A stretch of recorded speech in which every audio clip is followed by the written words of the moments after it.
Nora and I have been talking for a while, and then, was it last summit or 2 summits ago that Michael came and we had Miguel? That was 2 summits ago, maybe? Yep. Okay, anyway, super exciting news. The Ardmore Institute of Health funded Nora and I to work together for Eat Real, her group, my group, our group, and we have a really cute 6-minute video. Is that Dewey? What's the thing where we're cooking in my house? Oh, our video. Yeah, I was like, oh, it's not right now. Our debut, our partnership announcement video. That's on. Yeah, we have a on social. It's at Eat Real. Viral. So we're doing the social media thing. That's super fun. Turns out Jennifer, who runs all our stuff, did her PhD at UC Davis on school food. So now she's part of the panel. So Jennifer, you and so we're sort of bookending with co-moderators here. This is going to be fun. This is an institutional food setting where we are making great progress. Thank you. Take it away, everybody. Yeah, so thank you. School food. I truly could not be more honored to have this be my first Food Summit panel. I'm always behind the scenes, but I am so excited to have you all here today.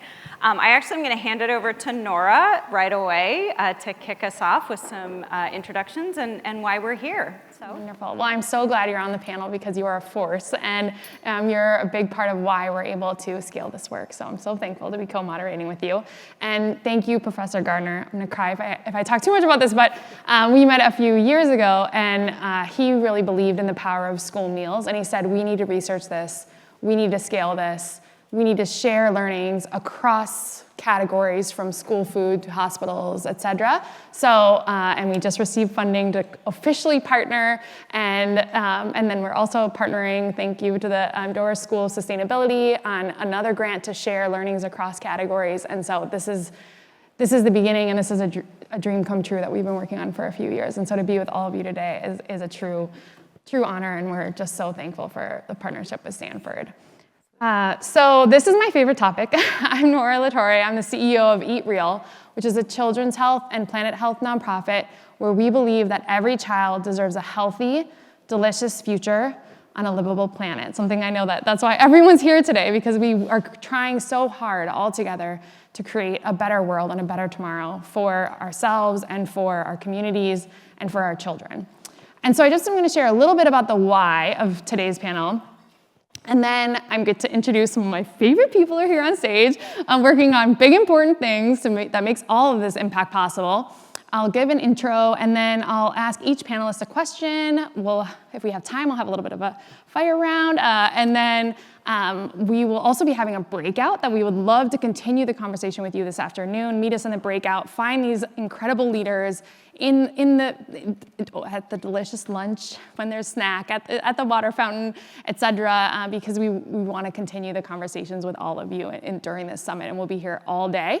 Or at happy hour, I hope you're all staying for that. So we just want to continue this rich dialogue with all of you.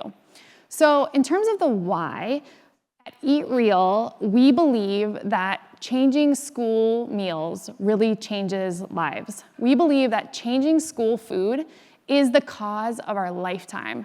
We believe it's the big bet to create health for our country, for our children, and for our planet. So I just want to share a little bit about why school meals. So does anyone know, this is like my classic pop quiz, does anyone know what is the largest restaurant chain in America? Okay, McDonald's is the most common answer, and I just heard Subway. Correct. In unit locations, Subway is the largest restaurant chain in America, but it was a trick pop quiz because there's one that's bigger than Subway, Starbucks, and McDonald's combined. It's our US public school system. So there are more locations, there are like 90,000 locations across the country in just public schools. So if you think about it, schools, there are the most of them. They serve the most important customer, our kids. And so the scale is massive. And if you can change core calories for kids in school, some of our children depend on school breakfast, school lunch, and we just had the Sacramento Kings come and have school supper at some of our schools. So kids, especially low-income and historically underserved children in our nation, depend on school meals for their nourishment, for their development, for their lives. And so we believe at Eat Real that schools and changing school food to be healthy, delicious, sustainable, and local is the way that we recreate the supply chain in our food system, that we reimagine nutrition for our children, create not just food security, but nutrition security, and that we can really change lives. And so just in terms of scale, that's why this panel and why this work and these leaders are so crucial, because we think that the best way that we can create health is to stop disease before it starts and to get kids healthy, nourishing food that helps them really grow. And I will just say that, like at Eat Real, that this is our why. We have an award-winning certification program, and Professor Gardner came and had school lunch. That's how that actually started this whole thing. He tasted the deliciousness of school meals at Michael Jochner's school, which is Morgan Hill Unified, and he tasted the difference that it could make. And it's really Eat Real's certification program helps schools move with our standards from more ultra-processed food items to real food items and make a transformation and make schools the best meal for kids and the best restaurant in town. So with that, I'm going to give some brief intros, and then we're going to dig in right away. So with me today, I have some of my absolute favorite people. So I am going to mention their bios here that I have, which you can read about them online too, but I'm also going to hype woman them because they're some of my favorite. They're kind of a big deal, this group. So first of all, we have Aanya Singh, who is we only met in the last year, but she should run for president, I think. She is a rock star. She came all the way here today from Richmond, Virginia. She's a student, yes. She is a student champion with Eat Real, where she advocates for healthier, more sustainable school meals. And her passion began after noticing how ultra-processed school lunches affected her personal focus and mental health, which led her to change her own life, to explore the connection between nutrition, learning, and policy. And she also volunteers at local farms. She just started her own nonprofit. She helps with community fridges, and she joined us at the Capitol in DC for a lobby day to share her personal passion to make policy change across our country. This woman is unstoppable, and she'll be sharing a little bit more about her personal passion and how do we make this a student-centered movement with the student voice leading the way.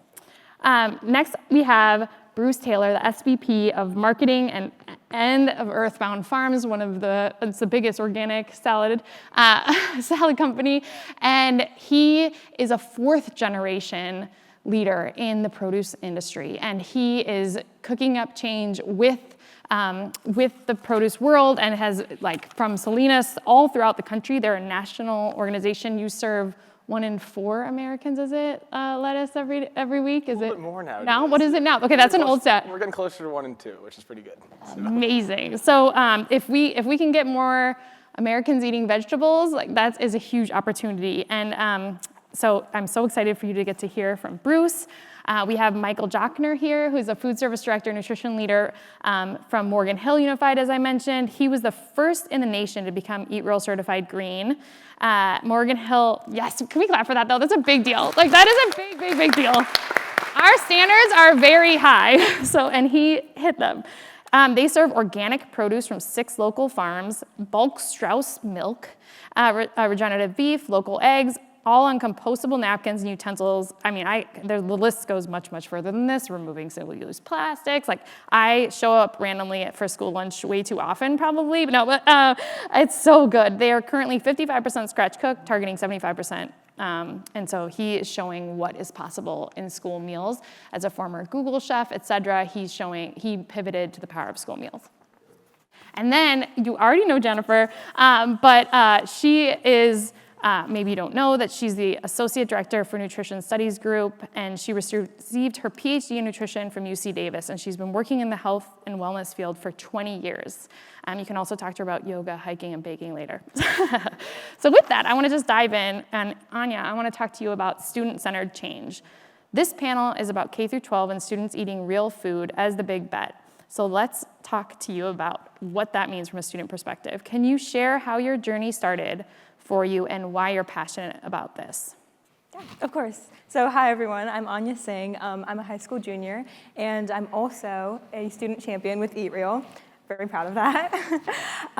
But over the past few years, I've learned both out volunteering on the farm and in school cafeterias just how much that the food that we serve kids affects how we learn, think, and feel. Imagine this, like it's a regular school day. I'm in middle school, I'm sitting at my long plastic table at lunch. There's a bright blue drink in front of me and a fluorescent greasy piece of pizza. And I'm sitting and I'm eating and laughing with my friends. But by third period, my head hits the desk and like the brain fog completely takes over.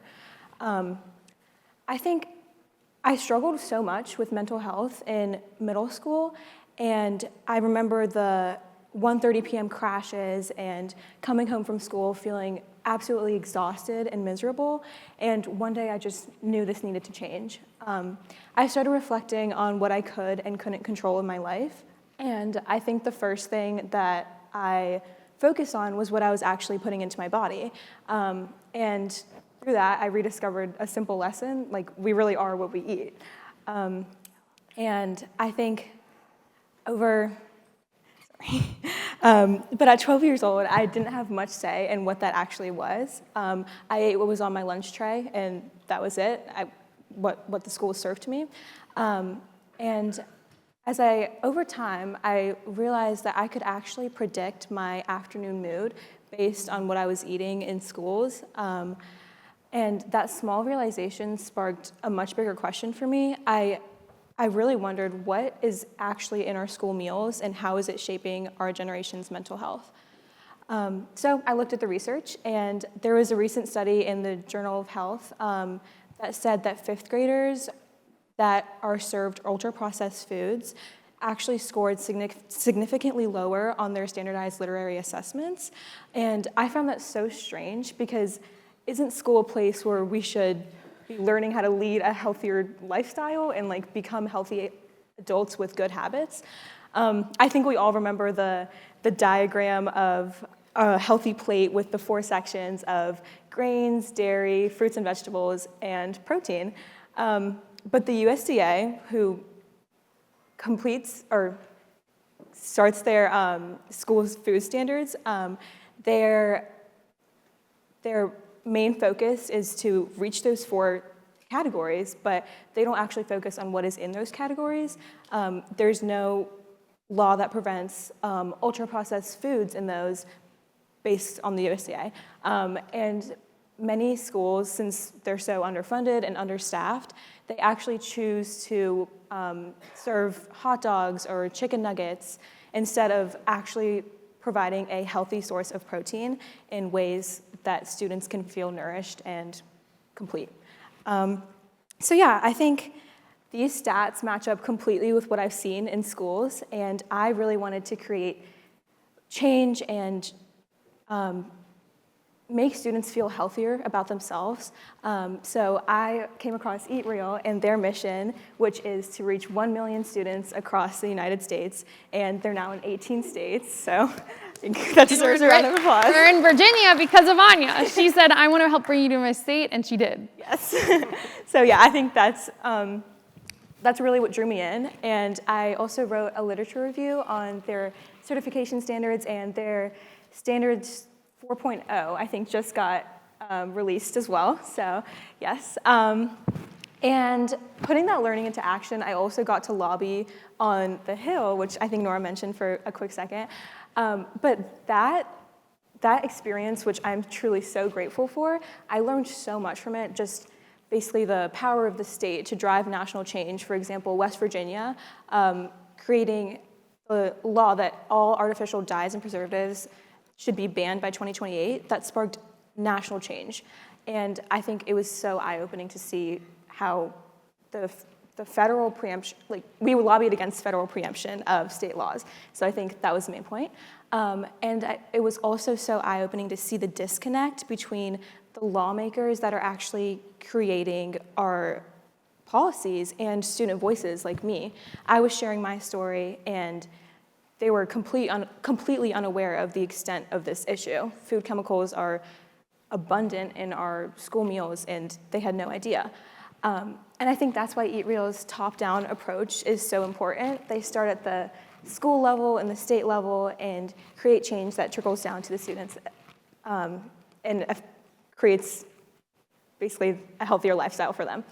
But I also wanted to give a voice for students to come together and drive change. So that's why I created my own nonprofit, Clean Eats Coalition, where students can come together and create change at the local level and just provides a platform for them to speak and voice their opinions, because I feel like that is something that is not available right now, and policymakers need to be aware of that. So yeah, I think my main goal is to provide a place where students can know what goes into their bodies and really fuel their minds in ways that they need. So yeah, I think that's more about me. Do you see why I'm the biggest fan of her? Let's sit it up, yes.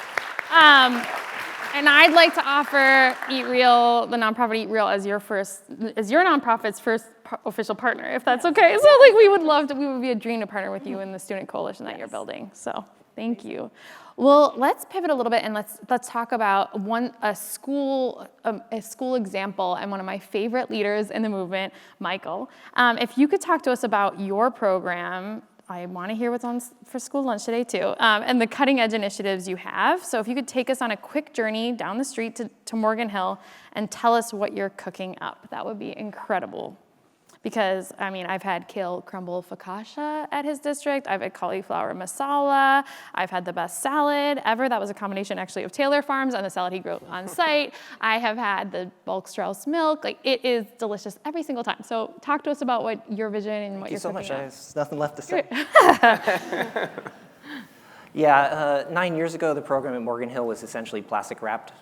Salad bars were not salad. Food was in plastic. You couldn't see it. Overwrapping of trays. It was a complete 180 from the Google food experience. Lifelong chef. I think Buckminster Fuller basically said something to the effect of, if you want to make a change, make the existing format obsolete.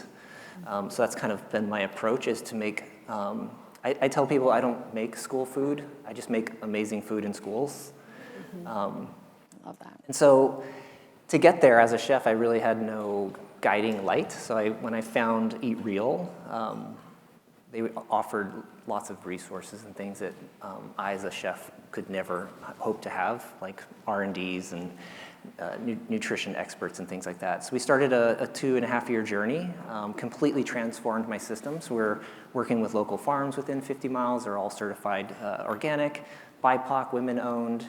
The entire structure of how Eat Real assigns points and issues certifications is incredibly complicated.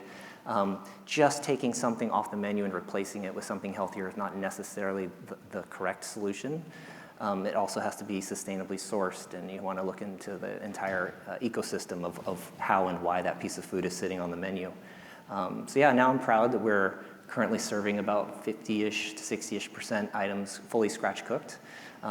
This morning, the menu had scratch-cooked pancakes, locally sourced Fuji apples from Hikari Farms in Aromas, California. Smelling a delicious pancake in the morning, I'm sure that all of you just instantly thought of that. And we do that time and time again in our elementary school. So little kids, little 6-year-olds and 7-year-olds walking into a multi-purpose room or a cafeteria can smell those smells. So we're reprogramming their young minds to have those smells and not smell warm plastic. The high school lunch today is a tikka masala.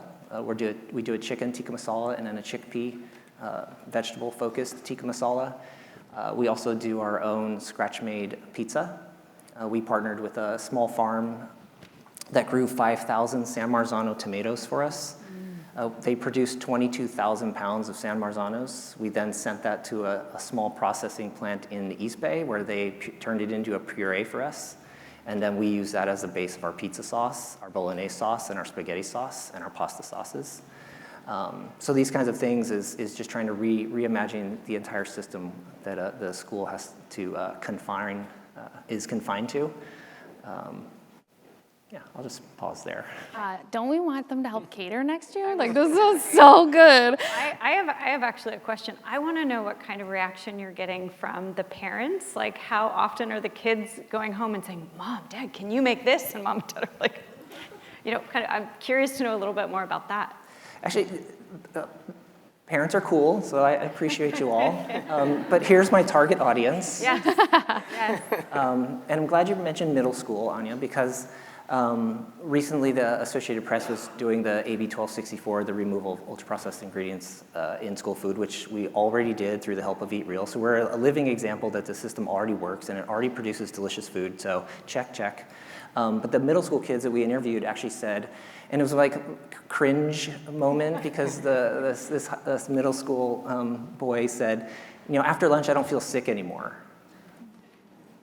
And then these two middle school young ladies then got up and said, now I'm heading to my class after lunch, my stomach doesn't feel full and I don't have, like you said, this fog. And these were unprompted. We just grabbed them out of a classroom, had them sign some waivers, and they started talking to the AP. So I just thought that was incredibly powerful.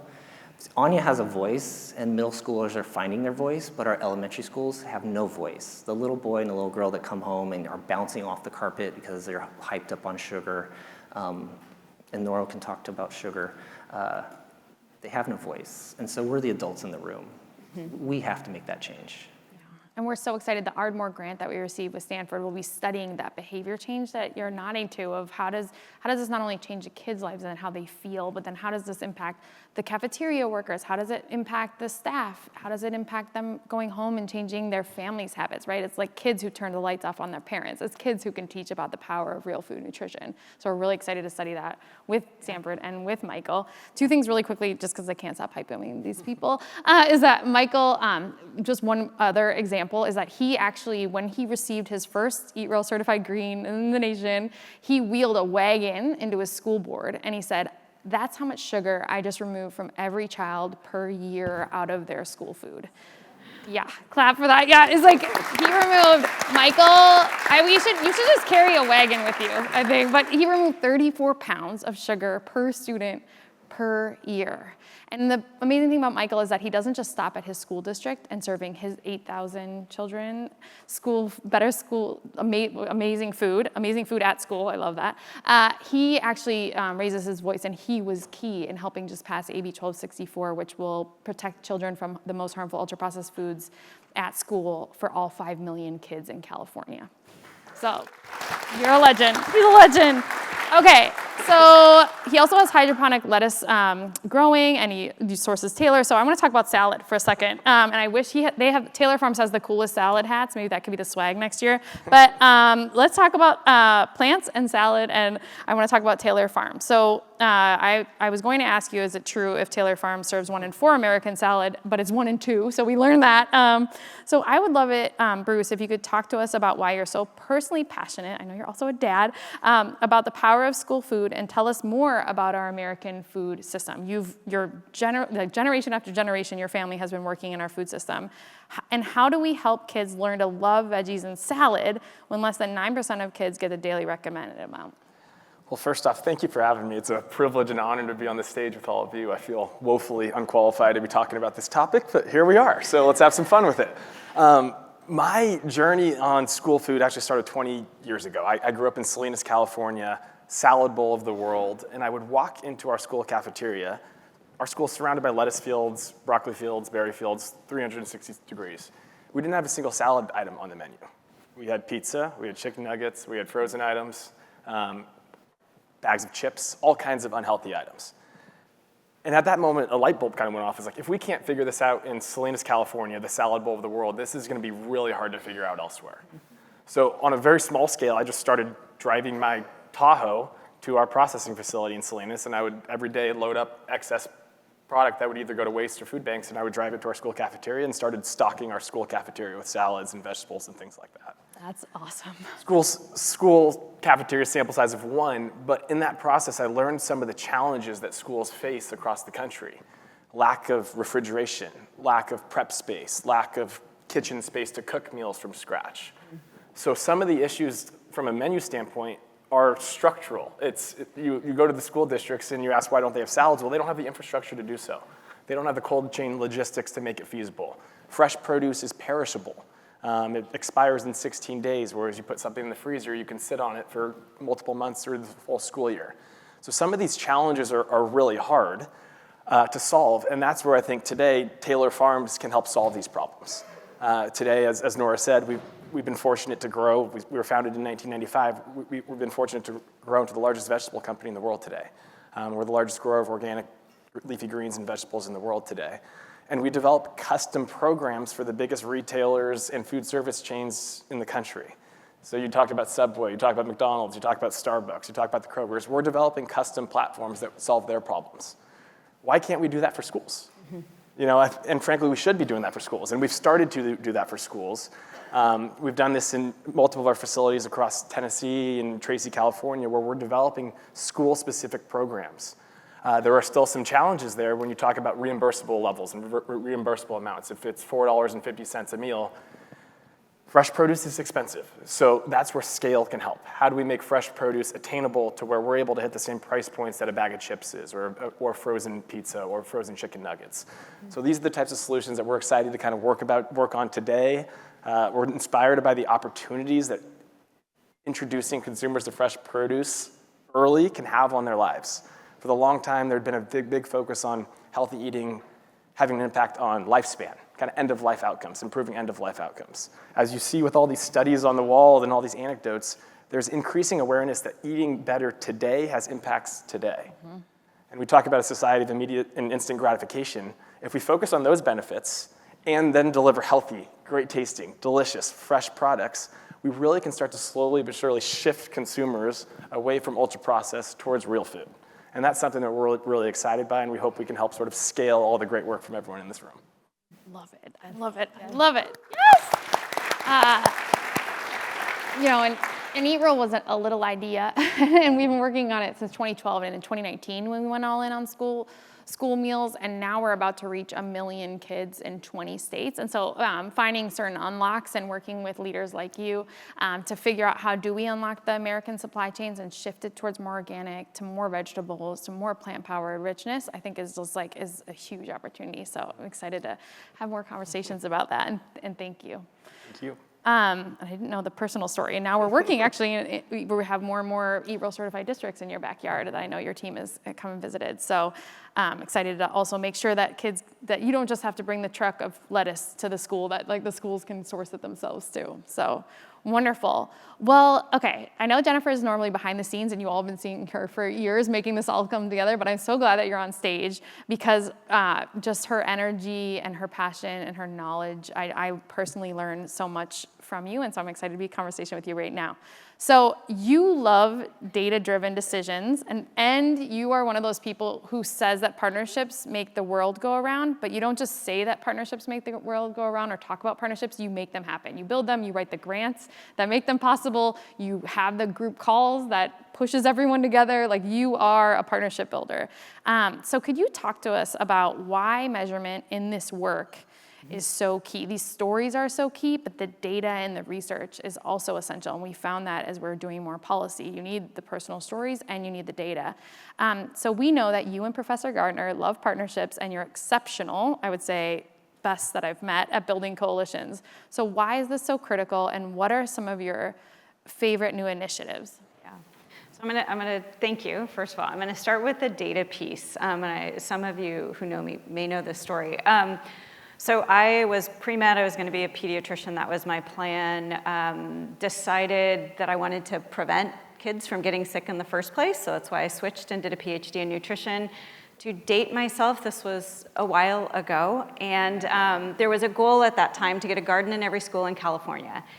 And what really struck me was how many schools wanted to do it, how few schools had the money to do it, and no one had the data to back it up to try to get funding. So that was really one of the pieces that kind of drove me towards this, like, let's let data drive our decisions. We need data to get the money to move these things. So that was kind of my driving force. My staff can all tell you, I am a firm believer in having data drive our decisions, and I know someone else has recently said, and so I'm kind of snagging this quote as well, is that you can't change what you can't measure. And I think that what's most powerful in this space is that there are so many things to measure. So for those of you that are, grad students, postdocs, there's so much opportunity for this rich data to be able to to change things. Like, what can we change? We can look at the food being served, and I'm going to ask you, Nora, in a little bit to tell us a little bit more about Eat Real, but there's so much that we can look at just within the certification piece. There's the student health that you were talking about, like that mental health piece. How can we get some both quantitative and qualitative data there? There's so many different pieces. I'm really curious to know more about kind of that operational efficiency. I want to know more about the staff that are preparing the food. Staff turnover is going to drop if they're more excited about the work that they're doing. Produce, like how is this kind of supply chain, like what does the supply chain look like? Christopher has mentioned that we have this money now from the Food Accelerator, from the Door School. And we're looking at greenhouse gases through the lens of procurement. Again, more opportunities to look at how we can start to make some changes. We can't make them all tomorrow, but we're going to try on Monday. That's your goal. I want everyone to act differently on Monday so we can start to move towards this. But I just think that there's this tremendous opportunity for data and really to look at this a little bit differently so that we can change some of our actions. At the end of the day, our food service directors can definitely tell you there's still economic forces at play here. So we need to make sure that we're also looking at ROI, and we've got some tremendous partners here today with us, both with the Ecopreneurship and Emergence and GSB that are kind of gonna help us start to look at this more closely. So clearly, I have kind of a passion towards data. We need to have data drive these decisions. I think I've said that a few times now. So the last quick piece on partnerships is that, as you've mentioned, I'm a huge believer that we can't do this alone at all. And I feel like just within the last few years, this partnership is really growing. I feel like this opportunity that we have with the Door School, with that funding, and everyone in the food accelerator space has been tremendous. I know you mentioned, Christopher mentioned, we also have money through Ardmore Institute of Health, which is, again, kind of this great opportunity to get a little bit of some funding so that we can start to expand this partnership, kind of expand some of this data. But we have other partners as well. So we're working with Santa Clara Unified School District on a farm camp. I know, Christopher, we've got lots of opportunities and partnerships with the O'Donohue Farm here on campus. Obviously, Eat Real, huge partner. We're going to partner with you and your nonprofit.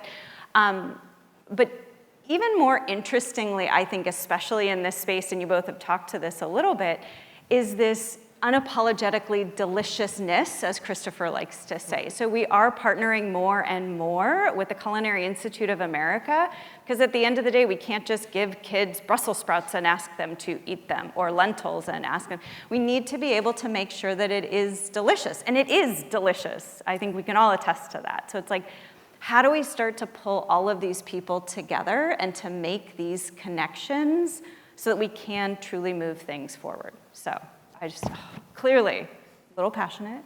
I'll try to stop. Happy to talk more later. But with that, actually, Nora, I'd like to kind of turn this over to you, because clearly you have a very strong passion in this space as well. I have two questions for you. One is, tell us a little bit about that passion. How did you get into this space? What gets you up in the morning? But then also, for those of you that don't know, I'd love for everybody to hear a little bit more about the Eat Real certification. Amazing, thank you. Yeah, I'm definitely relentlessly passionate about this, and what gets me up in the morning is my kids. Like many of you probably, so I wake up a little bit before my kids, but creating a better world for them is what gets me up in the morning, and creating a better world for all kids is what really drives me. And my daughter was born in 2018, and you're a new mom, you're up at night nursing, or worrying a little bit about the world. I started researching, and I have a big background in food systems, innovation, and I learned about this concept we're actually calling American health collapse, where children potentially could have shorter lifespans and health spans than their parents. And I thought, and the biggest driver, what people don't realize, is preventable ultra-processed food-related diseases, or food diseases like heart and lifestyle-related diseases, diabetes, obesity, cancers, et cetera. And I thought, I worked in the food system, and I didn't realize that food was really driving sickness in our country, and that my kids could potentially experience fewer sunsets and I thought, progress in America is giving our kids better lives than we had. And like, how can I know all of this about our food system and not try to use my background to do good? And so I actually learned about Eat Real, which was originally founded by two doctors, Dr. Robert Lustig and Dr. Jordan Schlein, who saw how sick kids were getting, and they wanted to create a nonprofit that really made change, so I learned about the nonprofit, and as a new mom worried about this children's health crisis, I said, let's go big with this. And people may not know this, but there was actually the three options when I joined as a brand new CEO, not been a CEO before, brand new mom, were like, fold the nonprofit, merge the nonprofit, or go big. And I said, let's go big. And so we had this little idea. We're working with 50,000 kids, and now we're on track to reach 1 million kids this year. And it was like this school year, thank you, with leaders like Michael making it happen and getting their friends involved. And they've created this whole coalition of Eat Realies, these food service directors like Michael around the nation that want to create change.